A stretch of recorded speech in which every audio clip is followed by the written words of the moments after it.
You know what's wild? There's an entire generation that was told they could be anything they wanted, given participation trophies for showing up, and then handed a world where you need 3 jobs just to afford avocado toast. And somehow, we're the ones being called entitled. But here's the real kicker. There's actual psychology behind why millennials think, act, and stress the way we do. And once you understand it, everything starts making sense. The anxiety, the job hopping, the obsession with experiences over things, even why we'd rather text than call. It's not random, it's all connected. So buckle up, because we're about to dive deep into the millennial brain, and I promise you, by the end of this, you're going to see yourself or someone in a completely different light. Let's start with the big one. Why are millennials so anxious? And I'm not talking about normal, oh no, I have a presentation tomorrow anxiety. I'm talking about the kind of anxiety where you refresh your email 17 times in a row, overthink a 2-word text message for 40 minutes, and have 3 different backup plans for ordering pizza. Here's the thing. Millennials are the first generation raised with the internet. Sounds cool, right? Wrong. We're also the first generation that got to watch our entire lives become a performance. Think about it.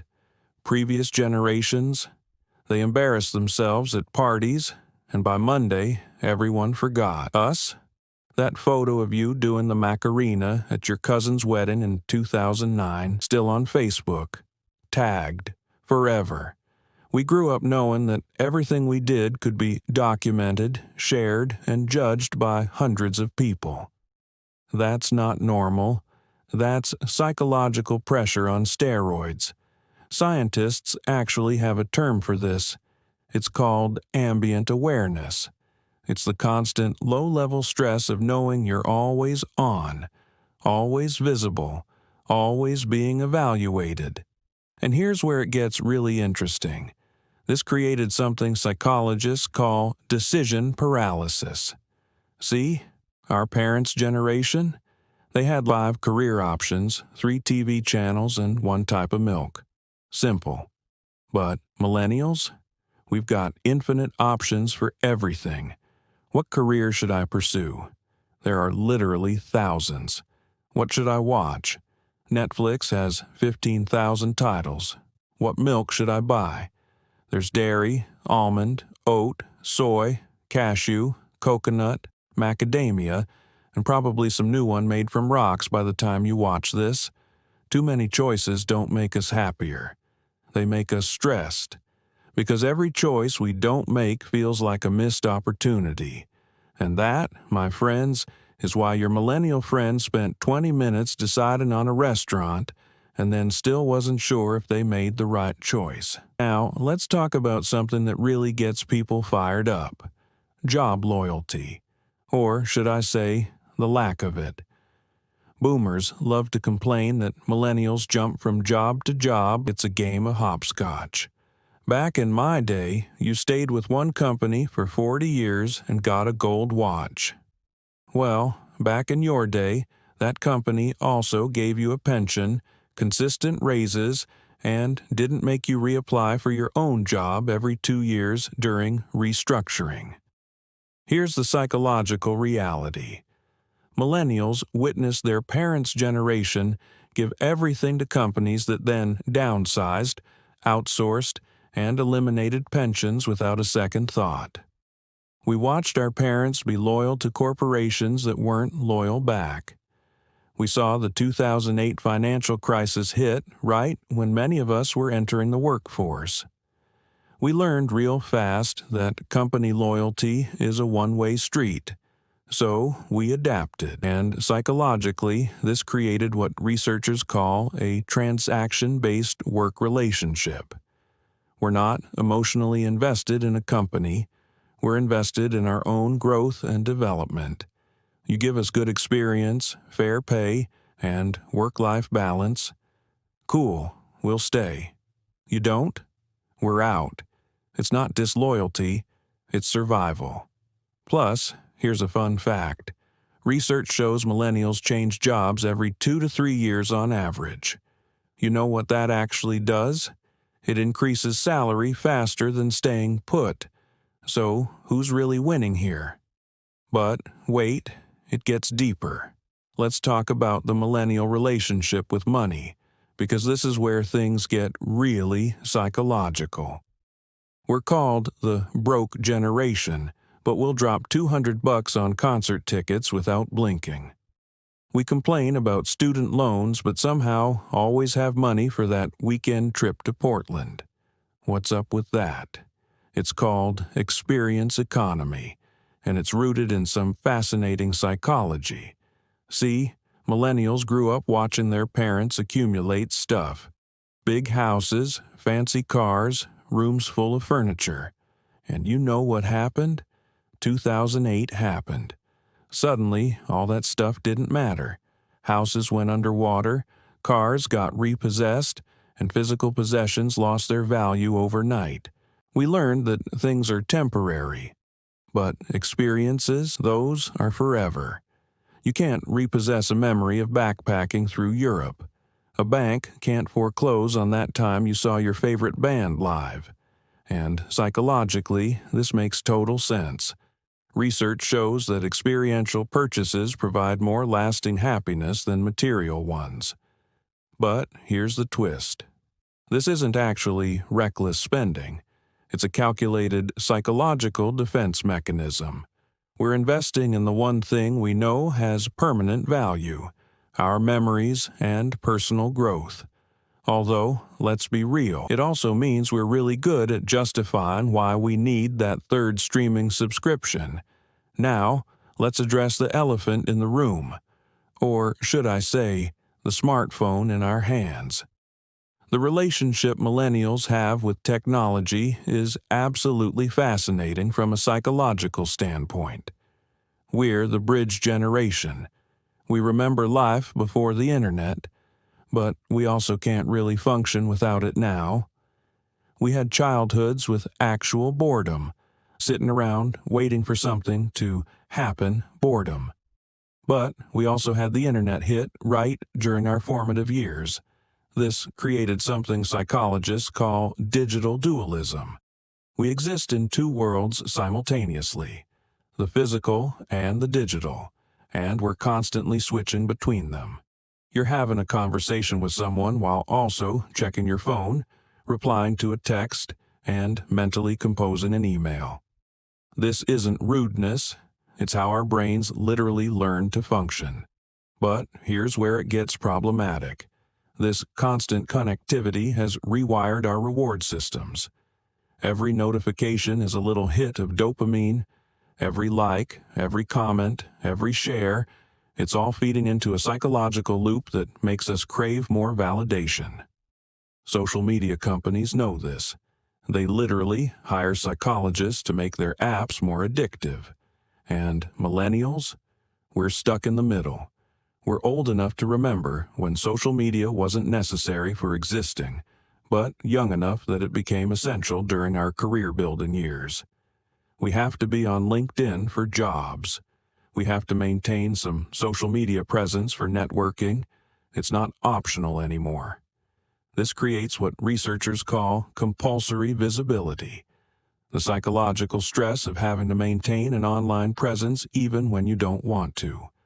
And it's exhausting.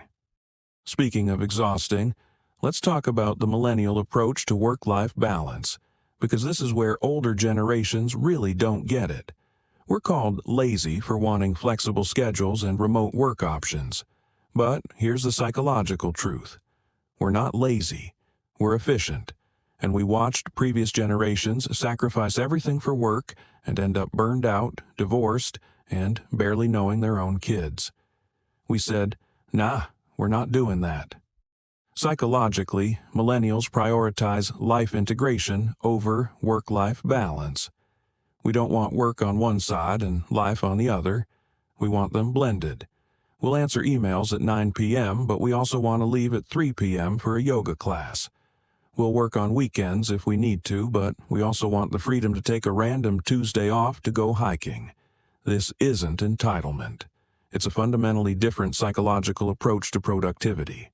We don't measure success by hours spent in an office chair. We measure it by outcomes achieved. And research backs this up.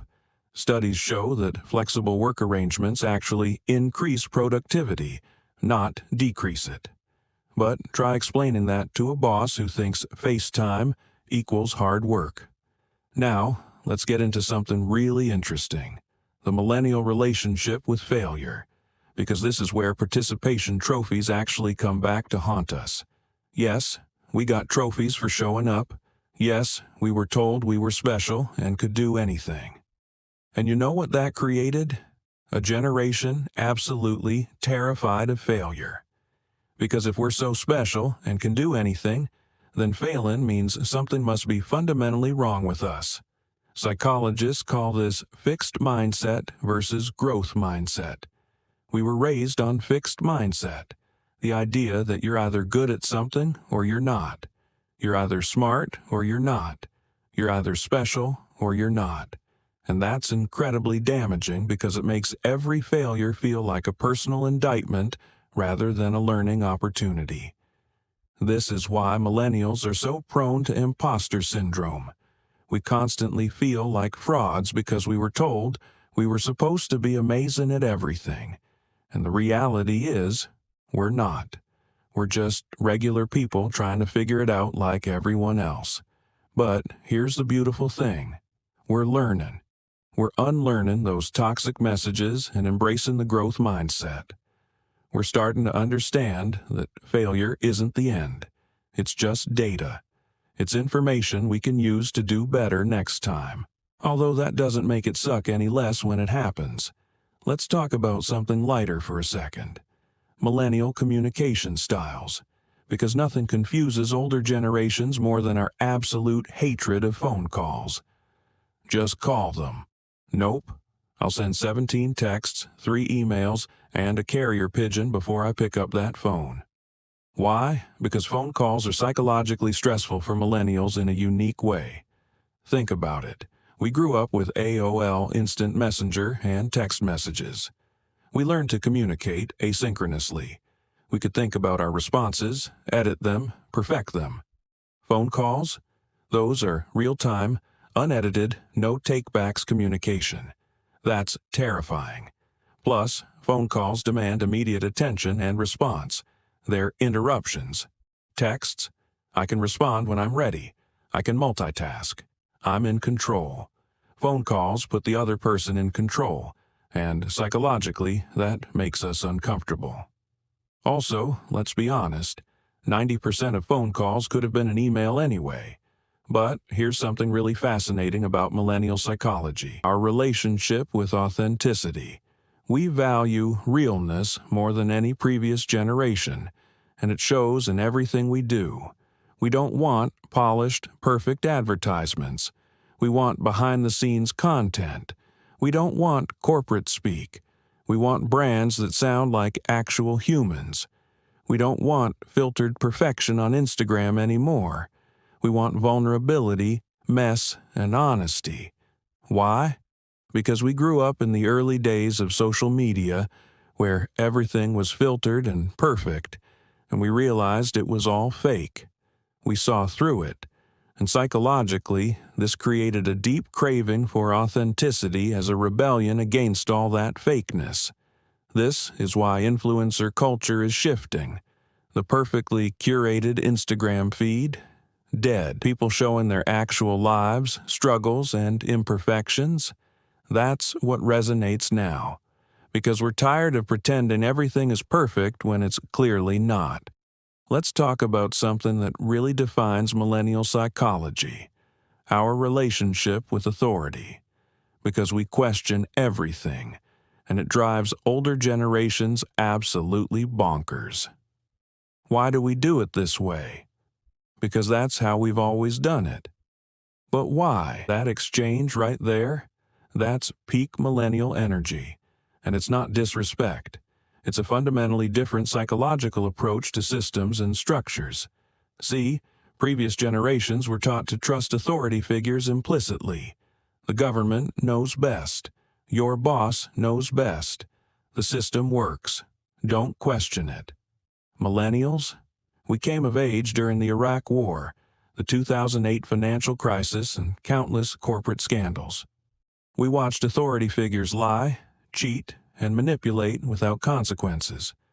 We learned real fast that just because someone's in charge doesn't mean they're right. So we question. We push back. We demand explanations. Not because we're difficult, but because we watched what happens when people blindly trust authority. It doesn't end well.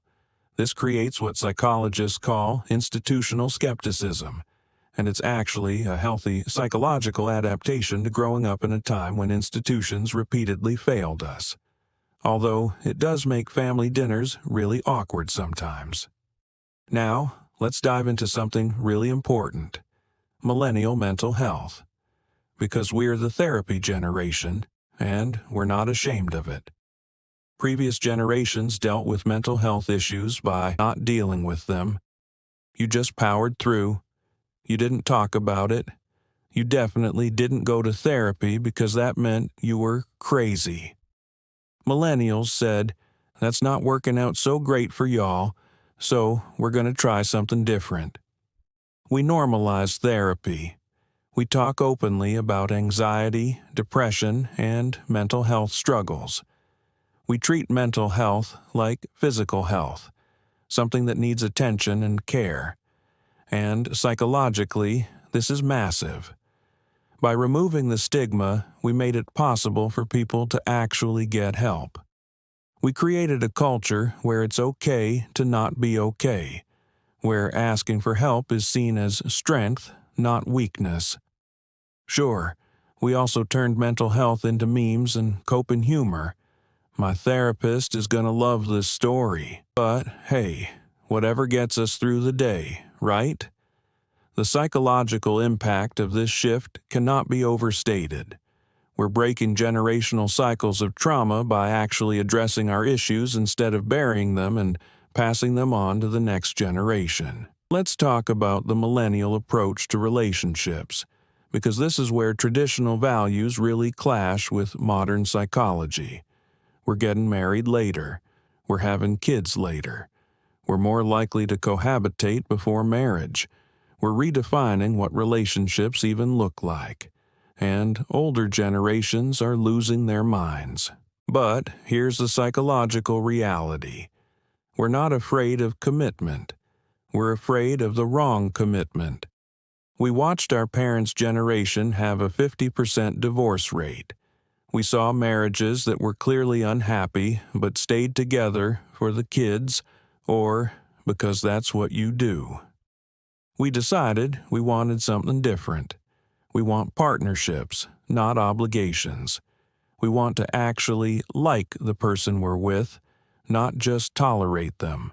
And we're willing to wait for that instead of settling. Psychologically, this is actually healthier. Research shows that marriages entered later in life, after people have developed their own identities and careers, tend to be more stable and satisfying. So, while it might look like we're avoiding commitment, we're actually taking it more seriously, not less.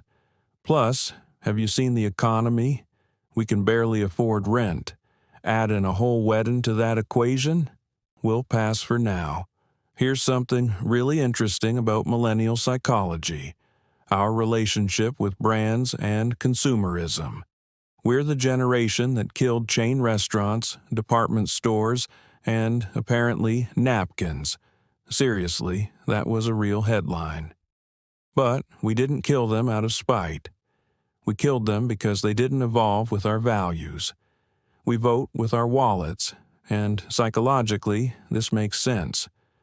Millennials prioritize corporate responsibility, sustainability, and ethical practices.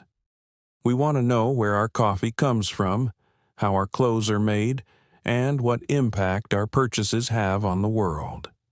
This isn't pretentiousness. It's a psychological response to growing up during climate change, globalization, and increased awareness of corporate impact. We're the first generation to have easy access to information about corporate practices. We can literally Google whether a company treats its workers fairly before making a purchase. And once you know, you can't unknow. So we'll pay extra for fair trade, organic, sustainably sourced products. Because psychologically, we need to feel like our choices matter and align with our values, even if it means Applebee's goes out of business. Sorry, Applebee's. Let's talk about something that really showcases millennial psychology, our approach to learning and information. We're the Google generation, and it's completely changed how our brains work. Why memorize something when you can just look it up? This drives older generations crazy, but psychologically, it's brilliant.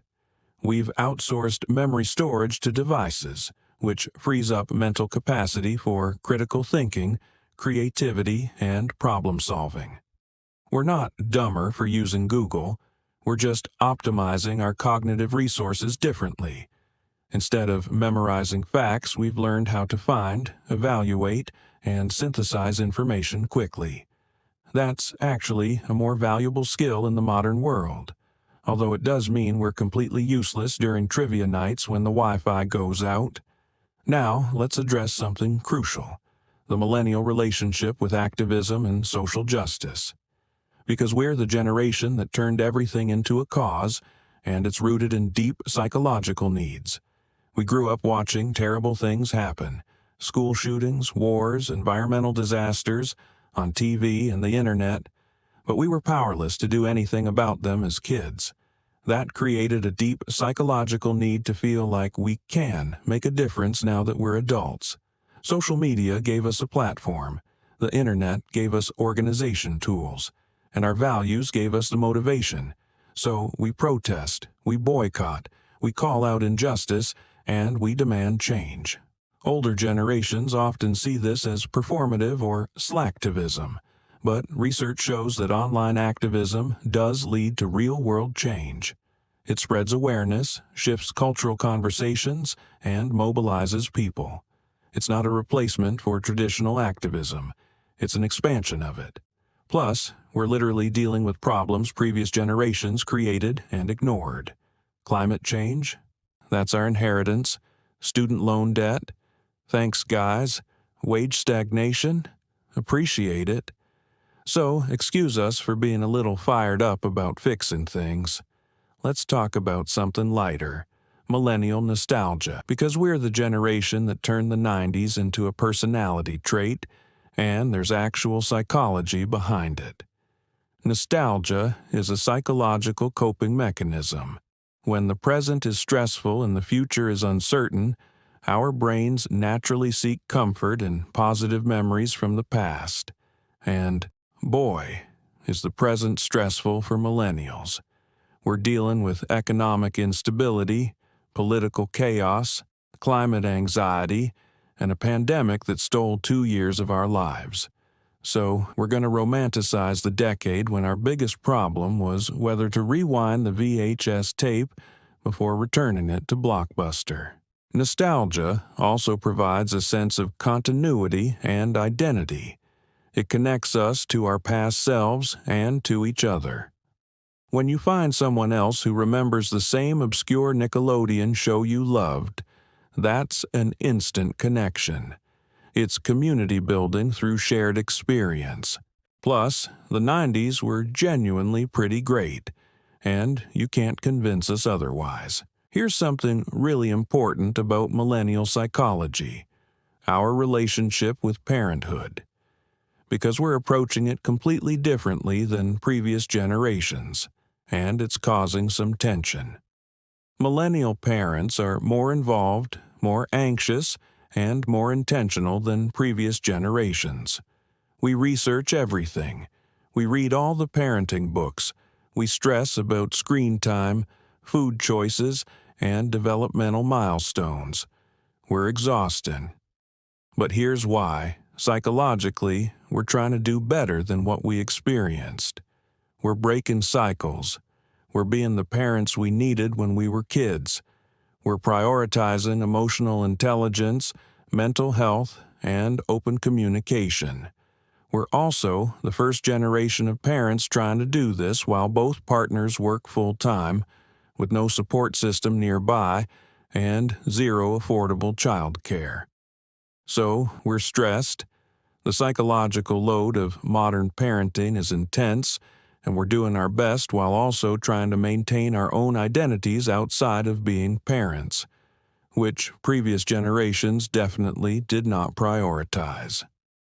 Let's talk about something that perfectly encapsulates millennial psychology: our relationship with side hustles and the gig economy. Because we don't just have jobs, we have portfolios. We're DoorDash drivers with Etsy shops who also freelance on Fiverr and run a YouTube channel. We monetize our hobbies. We diversify our income streams. We never fully rely on one source of income. Why? Because psychologically, we learn that nothing is secure. Jobs disappear. Companies fold. Industries change overnight. So we protect ourselves by having multiple options. This isn't just about money, though. It's also about identity. Millennials don't want to be defined by one job or one role. We want to explore multiple interests and express different parts of ourselves. The side hustle culture allows for that psychological flexibility. Plus, our main jobs barely pay enough to survive, so we need those side hustles just to make rent. Now, let's address something important as we wrap up: the future of millennial psychology. Because we're entering our 40s now, and things are shifting. We're moving from the figuring it out phase to the actually living it phase. We're becoming managers, homeowners, some of us anyway, and established professionals. And we're bringing our unique psychological perspectives into these traditionally conservative spaces. We're creating workplaces with mental health days and flexible schedules. We're building companies with flat hierarchies and transparent communication. We're investing in sustainable practices and ethical business models. We're taking all those psychological quirks that drove previous generations crazy and turning them into actual systemic changes. Because we're not just a weird generation, we're a transitional one. We're bridging the old and the new, and it's messy, but it's also necessary. Here's the thing about millennial psychology that I want you to really understand. We're not broken. We're not entitled. We're not lazy. We're adapted. We're responding to the world we were given in psychologically rational ways. We're anxious because we grew up in an anxiety-inducing environment. We're skeptical because institutions failed us. We prioritize experiences over things because we learned things don't last. We job hop because loyalty isn't rewarded. We delay major life milestones because we can't afford them yet.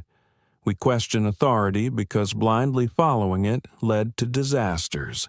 Every weird millennial trait is actually a logical psychological response to specific environmental and historical conditions. We're not the problem. We're the adaptation. And here's what's really cool. We're raising the next generation with awareness of these issues. We're teaching our kids emotional intelligence. We're normalizing mental health care.